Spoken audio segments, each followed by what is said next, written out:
지난 7월 풍년을 맞은 강원도의 애호박 수십만 톤이 처참하게 트랙터에 짓뭉개지며 폐기되었습니다. 대대적인 언론 보도에 시민들이 인터넷으로 대량 주문을 해서 산지 폐기는 막았다는 소식이 들리기도 했는데요. 그렇다면 과연 제주의 상황은 어떨까요?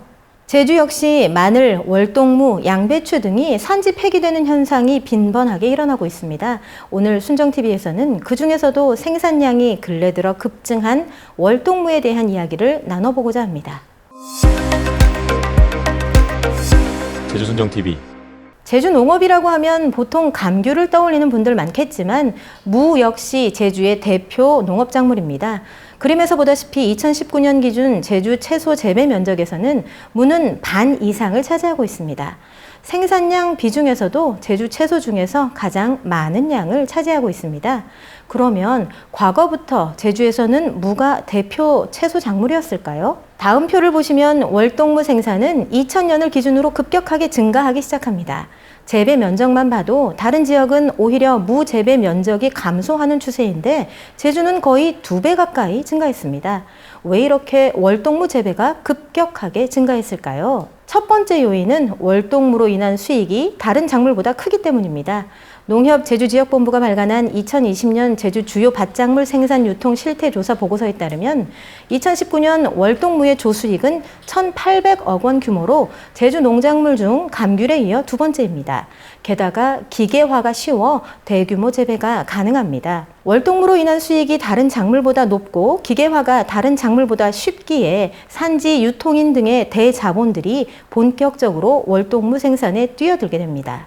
성산에서 월동무와 감귤 농사를 짓는 오창현 씨의 말을 들어보도록 하겠습니다. 10년 전부터 어떤 식으로 변해가느냐면 법인 회사들이 많이 생겨요. 그러니까 지금 성산읍에 그 세척 공장이 한 70군데가 돼요. 그 사람들이 장학을 좀 많이 농사도 많이 짓고 있지만 무 생산량이 많아지는 것도 거기서 시작되는 거고, 기업 형태, 법인 형태들이 되게 본격적으로 유통도 장악하고 있고 생산도 장악하고 있어서 소농 적게 하는 농민들은 다 그렇게 하면서 임대료도 많이 올라갔죠. 우리 10몇 년 전에 500원 했던 밭이 1,000원, 1,500원, 2,000원까지 가니까 2,000원, 3,000원까지 가니까 되게 임대료 많이 주면서 공격적으로 하는 기업 형태의 그런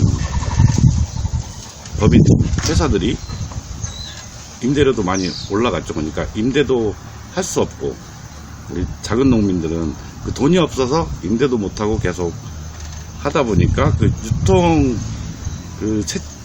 제주 월동무는 세척해서 가야 되는데 그런 데 가서 저거 해주십시오 하고 말해야 되고 그것도 단가도 계속 올라가고 있는 추세고, 2,000원 했던 게 10년 전에 한 2,000원 그 세척해 주는 게 20kg 하나에 2,000원 했던 게 이제 2,100원, 2,200원, 2,300원 하면서 지금까지 계속 올라가고 있어요. 그러니까 월동무는 세척해야만이 전국으로 수매가 된 판로가 있는데 또 세척하려면 또 그 단가도 계속 올라가고 있고 무 가격은 점점 떨어져가고, 그러니까 크게 농사 짓지 않으면, 기업 형태가 되지 않으면 농민들이 죽어나가는 요즘.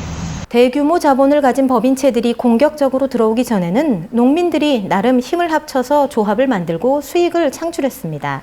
하지만 농민들의 이러한 노력도 대자본 앞에서는 속수무책이었습니다. 조합원을 그 지역 사람 농민들 상대로 했었어요. 그러니까 공장도 세웠고 여러 군데 있었어요. 근데 그런 부분이 이제 그게 수익이 나고 창출이 많이 됐었어요, 거기에서. 근데 갑자기 막 큰 회사, 법인체들이 들어오면서 70군데가 돼버리면서 조합은 다 깨져버렸죠. 지금 제가 아는 것만 해도 한 3군데 돼요. 제주농업기술원은 2020년 발간한 보고서에서 제주 월동무 재배 면적의 지속적 증가 요인을 화면에서 보는 바와 같이 4가지로 진단했습니다.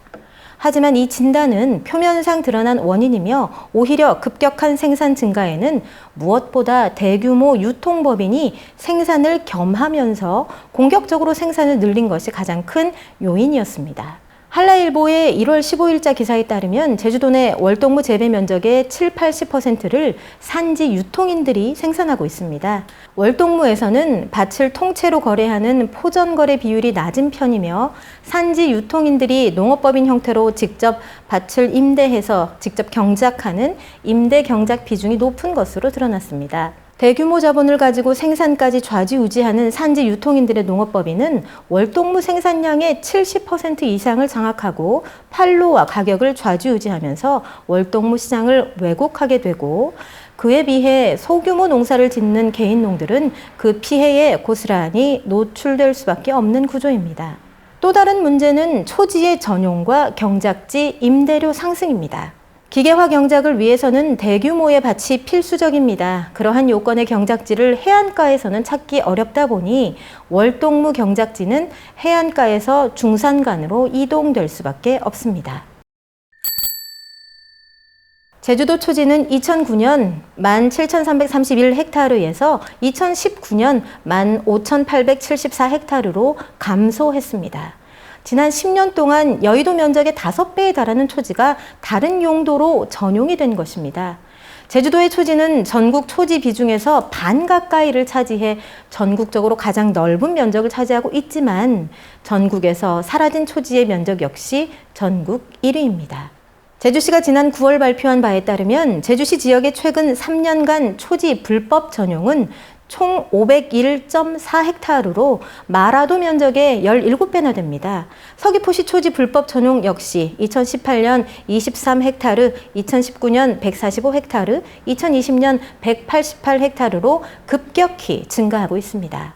중산간 지역은 냉해 피해가 해안가보다 클 수밖에 없기에 그에 따른 비료 사용도 증가할 수밖에 없습니다. 배경 기사에서 본 바와 같이 폭설과 한파 피해를 입은 월동무는 빠른 회복을 위해서 비료와 영양제를 평소보다 2~3배 정도 더 주어야 한다고 합니다. 게다가 산지 유통인들의 월동무 생산은 주로 농지 임대를 통해 대규모로 이루어지는데 자기 땅이 아니기 때문에 땅의 상태에 관계없이 단기간에 최대한의 생산량을 얻기 위해 과다하게 많은 화학비료와 농업용수를 사용하게 됩니다. 땅의 상태를 살피며 농사를 짓기보다 공장식 축산처럼 무조건 많은 농작물을 생산해내기 위해 땅과 지하수를 괴롭히게 되는 것입니다. 그 결과 과잉 생산이 반복되고 과잉 생산된 작물은 가축들이 살처분되듯이 그대로 땅에서 폐기되는 결과를 낳고 있습니다.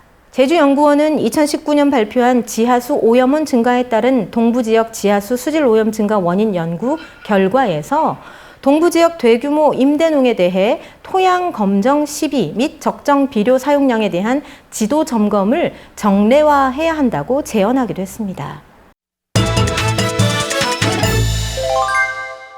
오늘은 대규모 자본이 월동무의 생산과 유통을 장악하면서 과거보다 월동무의 산지 폐기가 훨씬 빈번해졌음을 지적했습니다. 물론 산지 폐기에 이르게 된 원인은 농산물 수입과 유통의 문제, 농협과 행정의 역할 부재 등 많습니다. 하지만 순정TV는 제주의 월동무가 대자본에 장악되고 중소농이 그로 인해 피해에 고스란히 노출되고 있음에도 어떤 적극적인 대응도 하지 않았던 행정과 농협의 책임을 묻고 싶습니다. 농자 천하지 대본. 농사는 천하의 큰 근본이며 나라를 안정적으로 유지하는 힘이라는 말이 있습니다. 하지만 국가는 천하의 근본인 농업을 자동차 등 다른 산업을 위해 희생시켰습니다. 그리고 대규모 자본을 가진 농업법인들이 어느새 농업을 장악하고 있을 때 농민들을 보호하기 위한 어떤 적극적인 역할도 하지 않다가 생산이 급증할 때 내놓은 사후 약방문이 바로 산지 폐기였던 것이죠. 농산물에게도 농민에게도 그리고 소비자에게도 이롭지 못한 가장 나쁜 방식입니다. 순정TV는 다음 시간에 산지 폐기에 대한 근본적인 해결책을 들여다보려고 합니다. 많은 관심 부탁드리겠습니다.